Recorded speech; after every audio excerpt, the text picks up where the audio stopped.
Welcome to the Cabral Concept, where board-certified naturopath and integrative health practitioner Dr. Stephen Cabral shares how he was diagnosed at the age of 17 with a life-altering illness and given no hope for recovery. It was only after studying and traveling all over the world did he discover how to combine ancient Ayurvedic healing practices with state-of-the-art naturopathic and functional medicine to fully rebalance the body and re-energize it with life. It's time to discover how to get well, lose weight, and finally feel alive again. And now, here's your host, Dr. Stephen Cabral.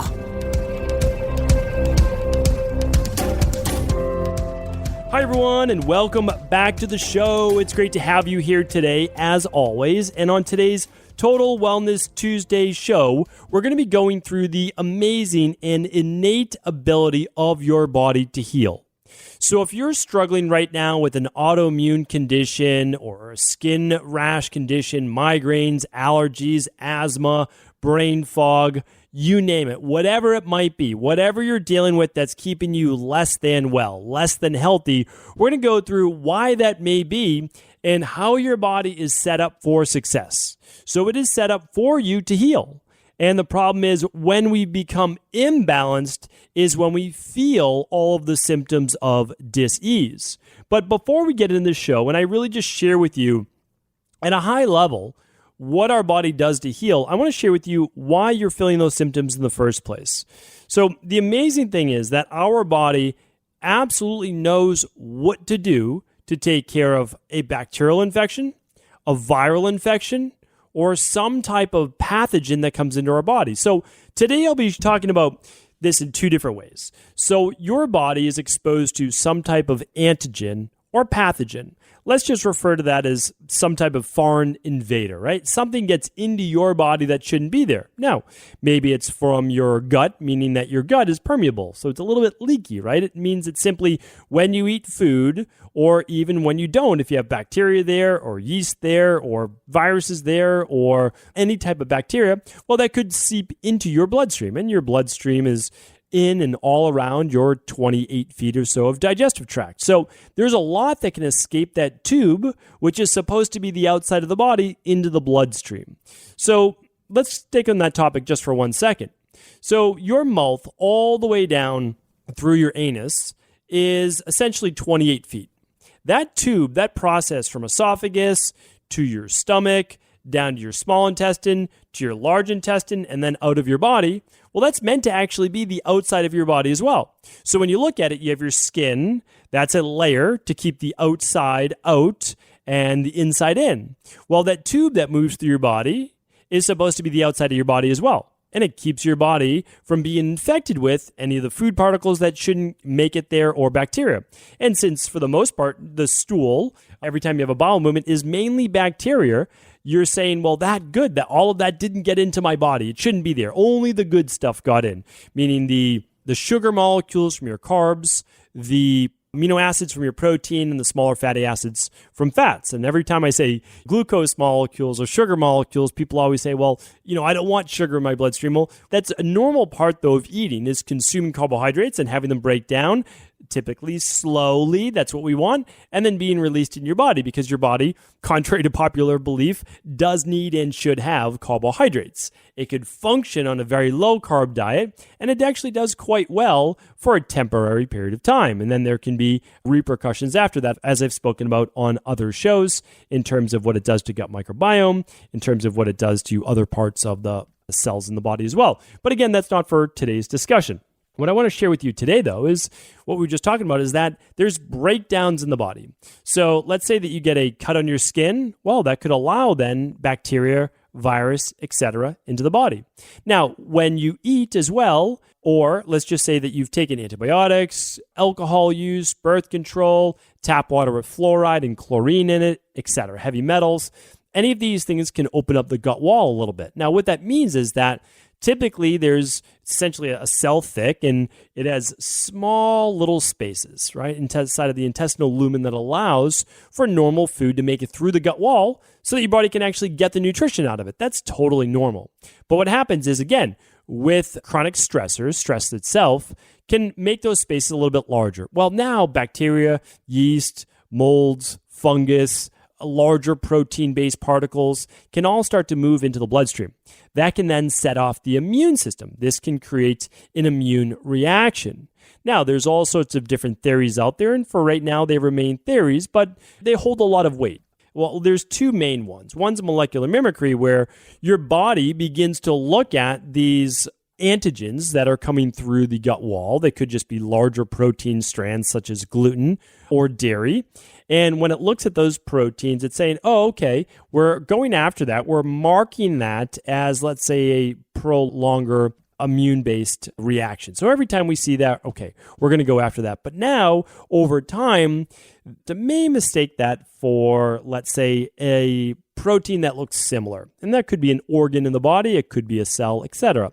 The most common example would be the thyroid in something like Hashimoto's. But that's only one theory. That's called molecular mimicry. So it kind of looks like that, and it goes after that too in the body. Well, there's also a strong theory as well that this bacteria or these proteins, whatever it may be, also attach themselves to the thyroid or to the joints, let's say the smaller joints in the fingers in something like rheumatoid arthritis, or let's say with MS, maybe it's the myelin sheath around the nerves. And to me, that's a more likely scenario, because what I'm going to share with you next is that the immune system doesn't really seem to mess up. It seems to know what it's doing. It can be low at certain times, though, or it can be overactive at times. And what I'd like to share with you today is why we start to get all of these different imbalances. So let me just share with you some of the imbalances. Many of you read my book, The Rain Barrel Effect, or you've started to hear more about Th1 dominant conditions versus Th2 dominant conditions. And what does that mean? Well, we're talking about immune cells. Well, we're talking about something called helper cells, T cells, and it's part of our immune system. Well, why is it that some people end up with rheumatoid arthritis or celiac or Hashimoto's or Sjögren's or AS, ankylosing spondylitis, sarcoidosis, Crohn's, psoriasis, type 1 diabetes, MS. Why those, right? Versus some other people, well, they're dealing with inflammatory conditions as well. But for them, it's more like the chronic wear you down type ones. You know, it's the chronic hives, and it's eczema, and it's asthma, and it's allergies and hay fever and sometimes ulcerative colitis, or lupus is a pretty good example as well. But sometimes lupus gets looped more into the Th1 dominant part of the immune system. And I'm not against how that is as well, because it seems to work actually with Th1 dominant based drugs that people use for it. Again, that's not what I look to do, but I'm not saying that it's not with some people, the route that some people can't decide to go with, because everyone's life is their life and they get to choose. I simply want to provide you with a basis as to why these things happen in the first place. So again, they don't happen out of nowhere, right? It's just like, oh, well, it just happened, you know, well, it's in my genetics. Well, here's the thing. No doubt about it, there is genetics, okay? So for sure, you usually move towards one category or the other, and it sometimes has to also do with exposure as you're being born, literally, and also in the developing mother as well. So there's definitely a genetic component to it. And then it's also then environmental exposure when you're younger. You know, were you exposed to, like, for example, did you grow up on a farm? You typically have a pretty strong immune system, being exposed to all those different common antigens that your body then builds up some nice immunity to. But, you know, again, there's definitely a genetic component. But your genetics never say that you have to express that particular disease. So let's give you some examples. Just from my own family. My wife has an amazing Th1 dominant immune system. In someone that's Th1 dominant, they typically, you don't ever see them really sick. Very, very rarely. There are cases for everything, right? So someone that can always say, well, I'm Th1 dominant, and I understand. But people that are more Th1 dominant, it's almost like they get a cold for a day and it goes away. They have an amazing immune system. I mean, my wife might be sick for 24 hours. That's about it. And it can change as you start to get older, no doubt about it. But an amazing immune system. My oldest daughter, a lot of the same thing. Me, not so much. I am definitely Th1 dominant. I had allergies since basically I was born. There's no doubt about that. Probably fungal-based exposure when I was younger, no doubt about that. All sorts of different things could have led to that. But there's the genetic predisposition. And I see it in my youngest daughter as well. So my youngest daughter, from a genetic standpoint, going to take probably more after me in terms of the greater mast cell production, where I don't see that in my older daughter. Now, again, there doesn't have to be this massive expression though. So for me, massive allergies, asthma when I was younger, all sorts of different issues with my health. Chronic fatigue, that's a Th2 dominant as well. So when I look at that, I say, okay, that's what I'm more prone to, where my wife might be more prone to something as psoriasis. The whole thing I'm getting to is you have a genetic component to it, but there is always a reason why that you end up with the disease. And it's because of an exposure. What we'd like to do now is just share with you how this happens and how your immune system responds. I'll get more into the Th1 versus Th2 dominance in the future. I definitely will share more about that. I just don't want to get into the weeds. I don't want to turn this podcast into a medical-based course, which for the most part, nobody needs and nobody wants, right? I mean, if you are, I know that I have about 25% to maybe a third of the people listening to this podcast are in the health-based field, and they want more of that, and I understand. My basis for you today is to take those medical courses that you've taken and to make it more real-world applicable so that you can also teach your clients and real everyday people. I work with real everyday people. This podcast is dedicated to real everyday people. Even health practitioners are real everyday people, right? So, that's the thing. When I ended up with all these different diseases of the body, and yes, there was type 2 diabetes, and there was even precursors to rheumatoid arthritis as well, and rheumatoid arthritis for sure. So, but they're not there anymore, right? So I turned them on at 17 years old. I had them for a few years, and then I turned them off. There was exposure. So I want to just share that with you. I'm not going to get too deep in the weeds. Really simply put, this is what happens. So this is very applicable for where we are right now in our life, right? We're dealing with the virus. So what happens? Well, a virus gets into your body through the eyes, the nose, the mouth, a crack on the skin. It gets into your body, right? There's some type of way that it gets into your body. Now, this DNA from the virus, which people say, well, a virus doesn't even exist. It's not real. Well, it is real, and it just needs a host. You become the host. So it's going to have an affinity, let's say like the virus that we're talking about right now. I'm trying not to even mention it because I've already been censored so much and basically banned now from Instagram. They won't let me promote a post. They've taken my post down now to, out of the 50, 60,000 people on the account, maybe 500 people see it. That's it. That's literally it. They show out of that, they show it to 500. So if you look at my account, well, 5,000 would be 10% they're showing it to, and now it's at 1%. So 1% of the people who follow me are now seeing it. So you probably don't see any of my posts anymore if you're listening to this podcast. If you would like to, well, you simply have to just go to my account, which is just my name, Stephen Cabral, where I talk about all these things. And it's unfortunate, but I basically said the C word for the virus, and now I've been censored. And it's really too bad because I'm just trying to help people. That's it. I'm just trying to calm the fear, share the truth, and make sure that people are prepared, that they're well. And isn't that what we want in the medical-based field? Don't we want people to be healthy? To me, that's, I thought, what we were going for, right? We're trying to do no harm. We're trying to share the truth, and we're trying to help people heal. But apparently, not everybody wants that. So let's share with you the truth, though, right? So at least I still have my podcast. And we'll look at it this way. On the outsides of every cell, we have something called, our body goes through a process called a pathogen recognition receptor. So this is really important. Basically, we have some immune cells, and they're literally swimming around your body and your blood, checking out cells. They are taking a little taste of them, essentially. Inside, there's something called endocytosis. We won't get too deep into this. But inside of the endosome, inside of the immune cell, we're basically like looking at little fragments like, hey, is this you? Is this non-self? And is this harmful? And if it's a virus, well, okay. If it's a infected or defect inside of a cell, it will begin to mark it. We'll talk about that in just one moment. Again, this is something called that pathogen recognition receptor on a macrophage. And then what we have is a pathogen-associated molecular pattern. And this is where that pathogen recognition receptor says, okay, harmful or not. That's basically it.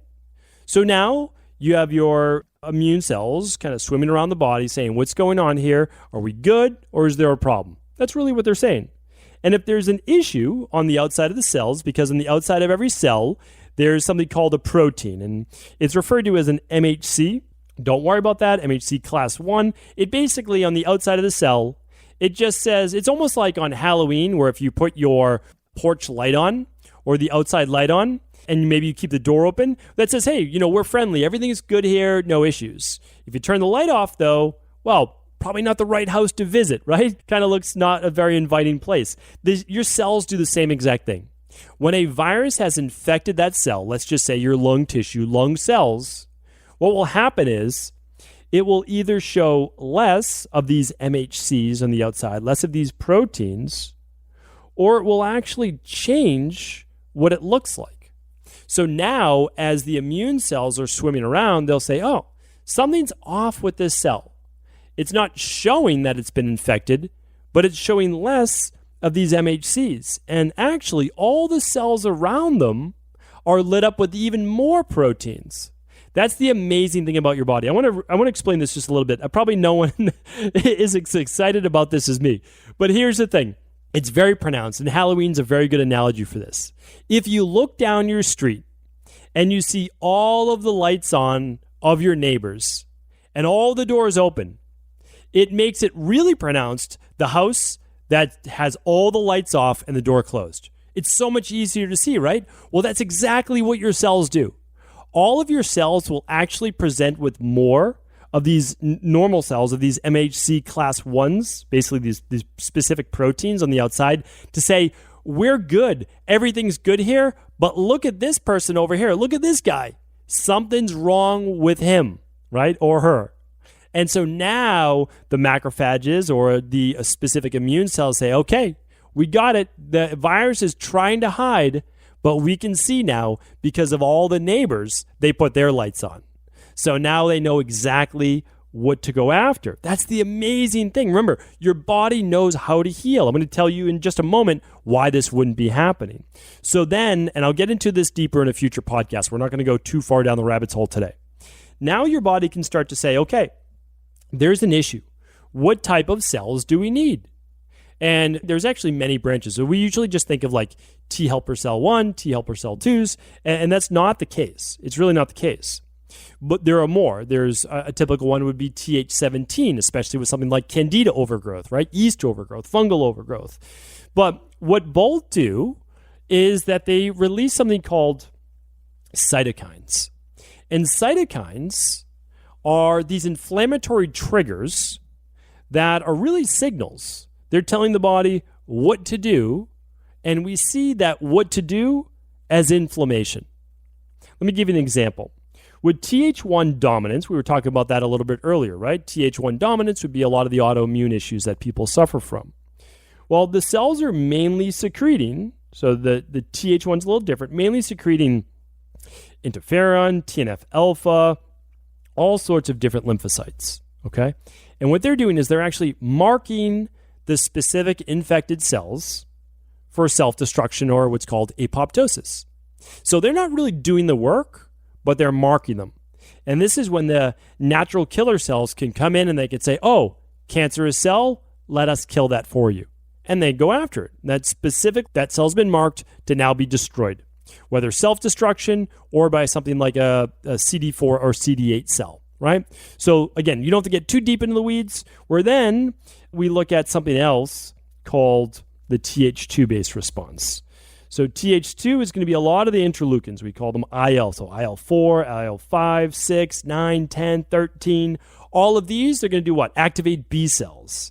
And B cells are going to differentiate inside of the plasma. I know I'm getting a little bit in the weeds for a second. Let me bring it back. But they're essentially creating antibodies, right? So we've heard of antibodies because antibodies now, these small proteins, well, they're now going to mark these cells again for destruction. They're going to go after the antigen. So in this case, the virus or the bacteria would be the antigen. So our cells say, oh, there it is. It's been marked. Now here's the other amazing thing. This is why I wanted to bring this up today.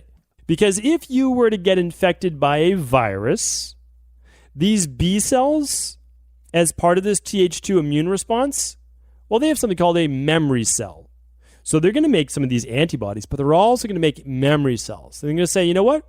The next time you come in contact with this virus or whatever it might be, food sensitivity, etc., we're already going to have the response team ready. And that means we're going to kill it at a rapid rate. It's not going to cause the same destruction that it did in the past. Destruction is probably too strong of a word. Like, let's say you have the virus and your body creates that fever. Well, it's doing that on purpose, right? The fever is not the disease. This is very important. If you're a health practitioner, if you're a doctor, you need to be teaching this to your clients and your patients. The fever is not the disease. The fever is part of the cytokine expression, the signal to say, listen, we've got a virus here. We need to destroy it. One way to destroy it is to heat that body up. If we increase the heat, it can unravel and destroy the virus. If we increase the heat, we can also improve the flow of white blood cell action. We can improve the immune system. A fever, and please check out my previous podcasts, should only be suppressed when it gets to a dangerous level. I'm not going to go through that specifically today. We've talked about that on previous shows. So what I want to share with you today is that your body knows what to do to heal. It is a very complex system of interactions that you don't have to think about. That's the amazing thing. But what happens is when we become imbalanced, our body no longer gives you the appropriate expression of the immune system. Too much, too little. But if you were listening to the keys earlier today, and I know that you were, you would have said, well, something must have gotten into the body in order to trigger this immune expression in the first place, right? And if you said that, you are correct, right? You're correct. So now we go back to what I'm always trying to talk about, and that is there is a toxicity in the body. As much as the world likes to believe there's no such thing as toxins, until we come to the realization that there really are, it's 50% of the basis for disease, we're not going to be able to overcome these things. So the problem is the toxins could be environmental, as in plastics and VOCs and fumes and all those different types of things. And again, please go back, check out previous podcasts at stephencabral.com/podcasts. Take your time. Go back through the previous shows. I try to give you my best integrative health and functional medicine based take every single day on a new topic. And they just kind of build on each other. You don't have to start in any particular one, but they build on each other. And so what happens is we have these toxicities. Now, we talked about viruses. That's a toxicity. We talked about bacteria. That's another one. Yeast overgrowth, fungal overgrowth inside of the gut, mold exposure. Then there's also bacterial overgrowth in the gut. There's an H. pylori bacterial infection. There are parasites, okay? So those are all common ones. There's also heavy metals. There's an increase in endogenous, so internal, or exogenous hormones that we might put into the body. All of these cause an issue. There might be an injury. That's going to cause an immune-based expression. Again, then there might be the deficiencies, right? So we have the toxicities, and there are many. And then we have the deficiencies. And that might be a lack of good, nutritious foods and antioxidants, right? A lot of fruit, or I should say a lot of vegetables and a little bit of fruit as well. Very brightly colored. There might be not enough protein in the diet. That's another one. Again, a lot of people like to go too low on one and too high on one. It's just, we have to keep things balanced. The body works with balance. There might not be proper bacteria in the gut. So we're talking about deficiencies. There may not be enough B vitamins, especially enough methyl donors. And that helps with detoxification. There might not be enough glutathione. Well, you don't have to just take glutathione. You can take all of the great precursors to that. N-acetylcysteine, taurine, etc. So what it comes down to is this. The reason we become weaker as we get older, the reason we become more run down, that we can't fight off infection as well, and that's why we see the people are saying, well, this virus affects every age. It doesn't care. No, it does. It absolutely does. If you look at the statistics, you will see that it is only the media and people with fear, trying to intimidate you with fear, that say that it affects every age equally. It's simply not true. 45% are 75 years and older, unfortunately, with flu or this particular virus in terms of mortality. Now, and it starts then at 65 and older, it's still greater than 55 and older, and 55 and older is still greater than 45 and older. And yes, there are cases at every single age. I'm not saying that. But what I have to look at is, what is the truth behind this? What do the real statistics say? Well, as we get older, we have more toxicities and we have more deficiencies. So what happens is we need to bring up our deficiencies and we need to remove our toxicities. It's not as simple as that, but at a baseline, it is. That's what we need to do. We need to figure out, what are you deficient in? And if you can't run lab tests, if you can't do something like the starter kit or the Big Five, and those are all at equilibriumnutrition.com, you're welcome to do them there because it's open source, or do them with your local integrative health practitioner. Do them with your local functional medicine practitioner or local doctor that specializes in this. You can do it with whoever you want. I just want to make sure that you have the ability to do that, right? That's why we open source it. Now, you want to do that, but if not, we'll start to obviously improve the nutrition. You can check out all my shows on what is good nutrition. You can read the Rain Barrel Effect. It's there for you. And then begin to do those seasonal detoxes. It's not one or the other. It's both. But that doesn't have to overwhelm you, because a little bit every day goes a long way. A little bit every day is what keeps your body healthy. If you do it a lot all in one day or a lot just on the weekends, that's not as good as doing a little bit every day. So today's show was hopefully to give you hope and to let you understand that your body is not a mystery. It's not a mystery. Your body serves you to the best of its ability. Give it back what it needs, those deficiencies, vitamins and minerals and antioxidants and amino acids, all of those different things your body needs, and remove what shouldn't be there.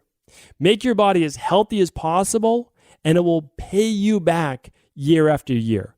You will begin to grow younger instead of feeling all of the rapid aging that I believe a lot of people are going through right now. So again, always let me know if I can be helpful in any way. I really do want to help. I know today was a little bit more science and medical. We're always about the science. There's no doubt about that. But I hopefully today didn't get too deep in the weeds, as I like to say. Hopefully it was beneficial. And as always, if this show was helpful, please do feel free to share it with anyone you believe it could serve.